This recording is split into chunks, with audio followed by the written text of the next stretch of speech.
On an exceptionally hot evening early in July, a young man came out of the garret in which he lodged in S Place and walked slowly, as though in hesitation, towards K Bridge.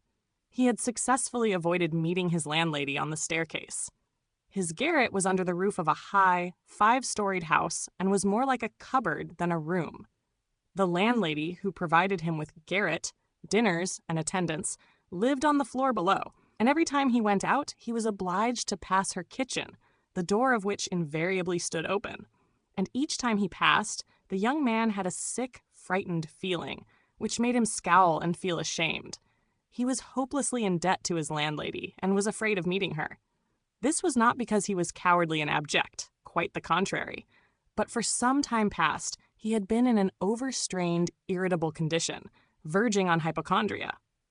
He had become so completely absorbed in himself and isolated from his fellows that he dreaded meeting, not only his landlady, but anyone at all. He was crushed by poverty, but the anxieties of his position had of late ceased to weigh upon him. He had given up attending to matters of practical importance. He had lost all desire to do so. Nothing that any landlady could do had a real terror for him.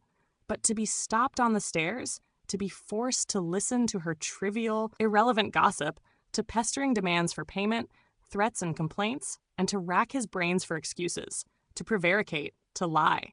No, rather than that, he would creep down the stairs like a cat and slip out unseen.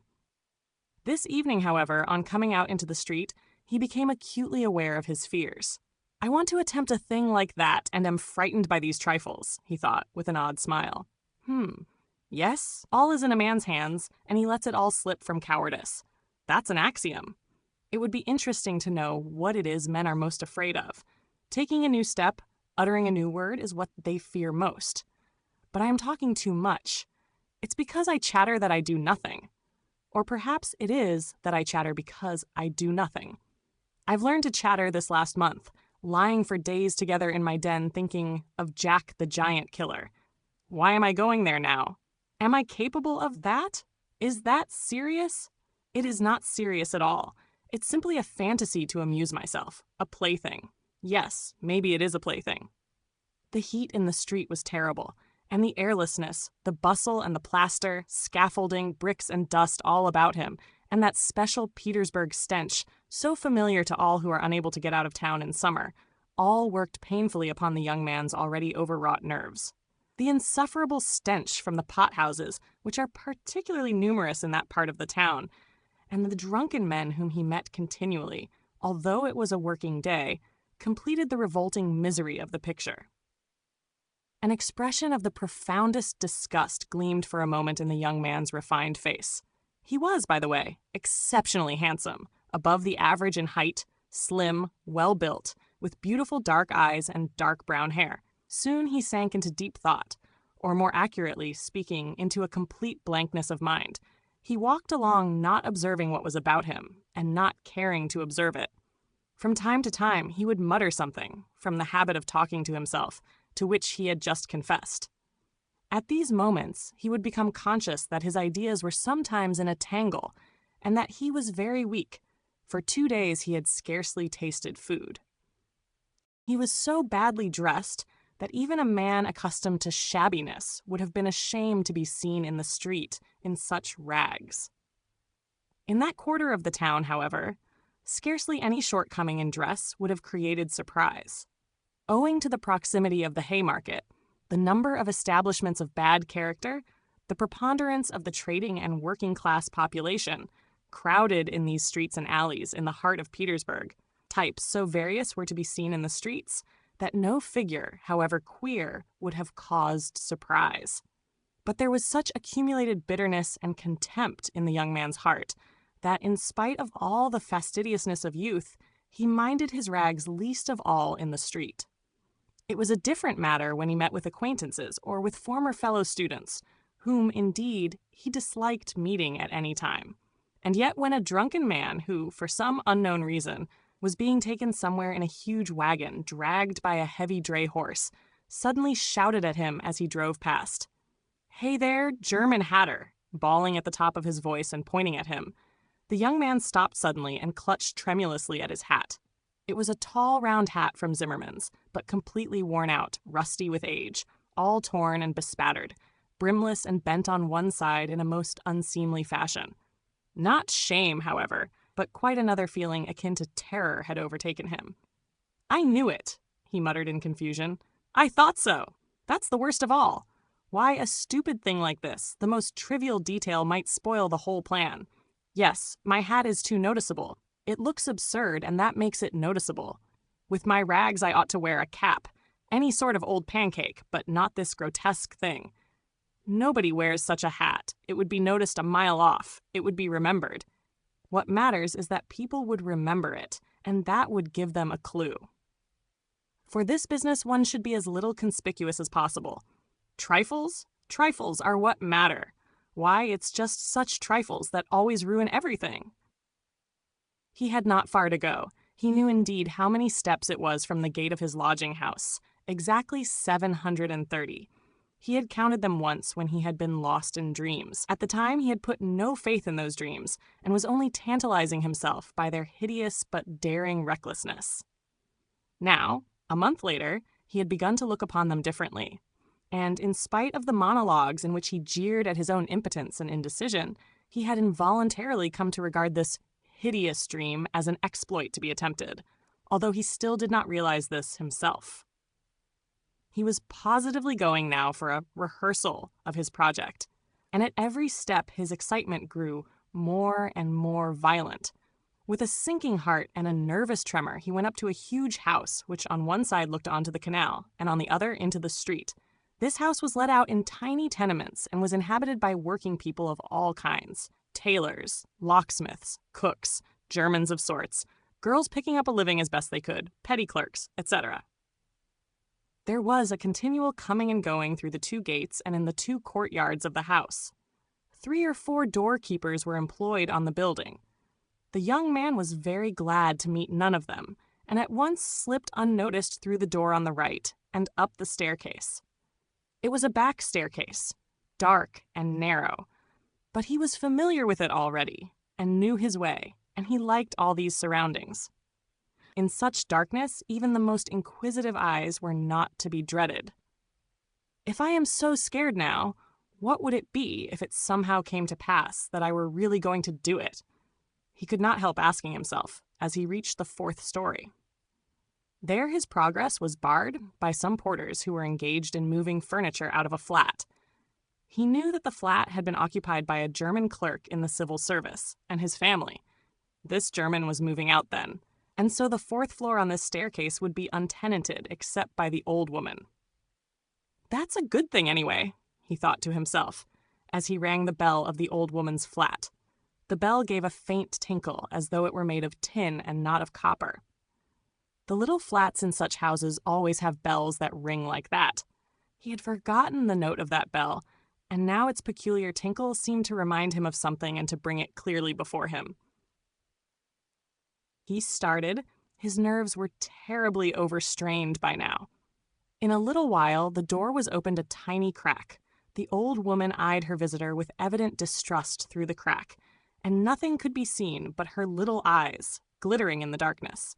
But seeing a number of people on the landing, she grew bolder and opened the door wide. The young man stepped into the dark entry, which was partitioned off from the tiny kitchen. The old woman stood facing him in silence and looking inquiringly at him. She was a diminutive, withered-up old woman of 60, with sharp, malignant eyes and a sharp little nose. Her colorless, somewhat grizzled hair was thickly smeared with oil, and she wore no kerchief over it. Round her thin, long neck, which looked like a hen's leg, was knotted some sort of flannel rag, and in spite of the heat, there hung flapping on her shoulders a mangy fur cape, yellow with age. The old woman coughed and groaned at every instant. The young man must have looked at her with a rather peculiar expression, for a gleam of mistrust came into her eyes again. "Raskolnikov, a student. I came here a month ago," the young man made haste to mutter, with a half-bow, remembering that he ought to be more polite. "I remember, my good sir. I remember quite well your coming here," the old woman said distinctly, still keeping her inquiring eyes on his face. "And here I am again on the same errand," Raskolnikov continued, a little disconcerted and surprised at the old woman's mistrust. "Perhaps she is always like that, though, only I did not notice it the other time," he thought with an uneasy feeling. The old woman paused as though hesitating, then stepped on one side and, pointing to the door of the room, she said, letting her visitor pass in front of her, "Step in, my good sir." The little room into which the young man walked, with yellow paper on the walls, geraniums, and muslin curtains in the windows, was brightly lighted up at that moment by the setting sun. "So the sun will shine like this, then, too," flashed as it were by chance through Raskolnikov's mind. And with a rapid glance, he scanned everything in the room, trying as far as possible to notice and remember its arrangement. But there was nothing special in the room. The furniture, all very old and of yellow wood, consisted of a sofa with a huge bent wooden back, an oval table in front of the sofa, a dressing table with a looking-glass fixed on it between the windows, chairs along the walls, and 2 or 3 halfpenny prints in yellow frames, representing German damsels with birds in their hands. That was all. In the corner, a light was burning before a small icon. Everything was very clean. The floor and the furniture were brightly polished. Everything shone. "Lizaveta's work," thought the young man. There was not a speck of dust to be seen in the whole flat.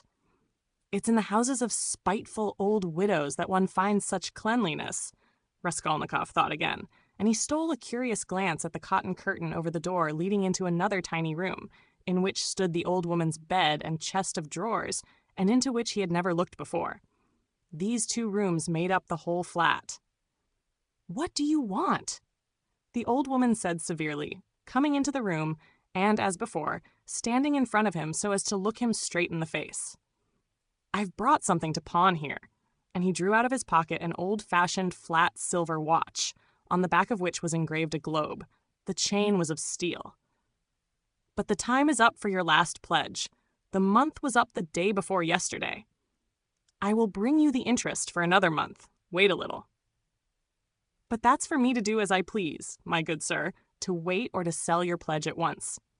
How much will you give me for the watch, Alyona Ivanovna?" "You come with such trifles, my good sir. It's scarcely worth anything. I gave you 2 rubles last time for your ring, and one could buy it quite new at a jeweler's for 1.5 rubles. Give me 4 rubles for it, I shall redeem it. It was my father's. I shall be getting some money soon." 1.5 rubles, and interest in advance, if you like." 1.5 rubles, cried the young man. "Please yourself," and the old woman handed him back the watch. The young man took it and was so angry that he was on the point of going away, but checked himself at once, remembering that there was nowhere else he could go, and that he had had another object also in coming. "Hand it over," he said roughly. The old woman fumbled in her pocket for her keys, and disappeared behind the curtain into the other room. The young man, left standing alone in the middle of the room, listened inquisitively, thinking. He could hear her unlocking the chest of drawers. It must be the top drawer, he reflected. So she carries the keys in a pocket on the right, all in one bunch on a steel ring. And there's one key there, 3 times as big as all the others, with deep notches. That can't be the key of the chest of drawers. Then there must be some other chest or strong box. That's worth knowing. Strong boxes always have keys like that. But how degrading it all is. The old woman came back.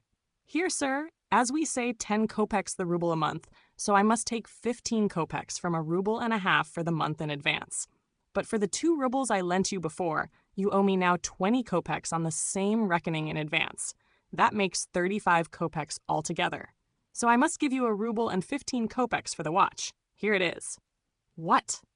Only 1.15 rubles now?" "Just so." The young man did not dispute it and took the money. He looked at the old woman and was in no hurry to get away, as though there was still something he wanted to say or to do, but he did not himself quite know what. "I may be bringing you something else in a day or two, Alyona Ivanovna. A valuable thing. Silver. A cigarette box. As soon as I get it back from a friend." He broke off in confusion. "Well, we will talk about it then, sir. Goodbye. Are you always at home alone? Your sister is not here with you?" He asked her as casually as possible as he went out into the passage. "What business is she of yours, my good sir?" "Oh, nothing particular. I simply asked. You are too quick. Good day, Alyona Ivanovna." Raskolnikov went out in complete confusion. This confusion became more and more intense. As he went down the stairs, he even stopped short 2 or 3 times, as though suddenly struck by some thought. When he was in the street, he cried out, "Oh God, how loathsome it all is, and can I possibly— No, it's nonsense, it's rubbish," he added resolutely. And how could such an atrocious thing come into my head? What filthy things my heart is capable of. Yes, filthy above all, disgusting, loathsome. And for a whole month I've been— But no words, no exclamations could express his agitation. The feeling of intense repulsion, which had begun to oppress and torture his heart while he was on his way to the old woman, had by now reached such a pitch and had taken such a definite form that he did not know what to do with himself to escape from his wretchedness. He walked along the pavement like a drunken man, regardless of the passers-by and jostling against them, and only came to his senses when he was in the next street. Looking round, he noticed that he was standing close to a tavern, which was entered by steps leading from the pavement to the basement. At that instant, 2 drunken men came out at the door, and abusing and supporting one another, they mounted the steps. Without stopping to think, Raskolnikov went down the steps at once. Till that moment, he had never been into a tavern, but now he felt giddy and was tormented by a burning thirst. He longed for a drink of cold beer, and attributed his sudden weakness to the want of food.